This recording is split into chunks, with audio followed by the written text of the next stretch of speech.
సాయిబాబా ప్రతిరోజు షిరిడీలో ద్వారకామాయిలో ఊది పంచేవారు. ఆ ఊది భక్తుల యొక్క రోగాలను హరించి వేసేది. అటువంటి ఊది మహిమలు ఈరోజు చెప్పుకుందాం.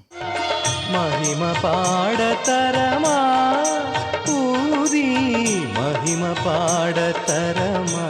1911లో హార్దాలో ఒక వృద్ధుడు కిడ్నీలోని రాయితో క్లిష్టమైన బాధను అనుభవిస్తున్నాడు. వైద్యులు అతనికి వెంటనే శస్త్రచికిత్స చేయవలనని సలహానిచ్చారు.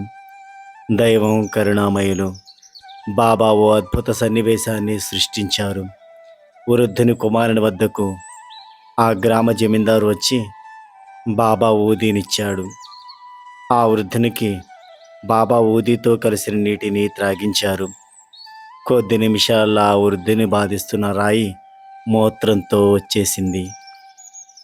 ఇటువంటి ఊదీ లీలలు ఎన్నెన్నో మనం బాబా చేతిలో చూడవచ్చు. ఈ సంఘటనలన్నీ బట్టి బాబా ఊది ఎంత అద్భుతంగా పనిచేస్తుందనేది మనం గ్రహించవచ్చు. బాబా ప్రతిరోజు ఊదిని పంచిపెట్టేవారు భక్తులకు. ఇప్పుడు కూడా ఆ ఊది అద్భుతమే. ఎవరైతే నమ్మక విశ్వాసాలతో బాబా ఊదిని ధరిస్తారో వారికి తప్పక మేలు జరుగుతుంది.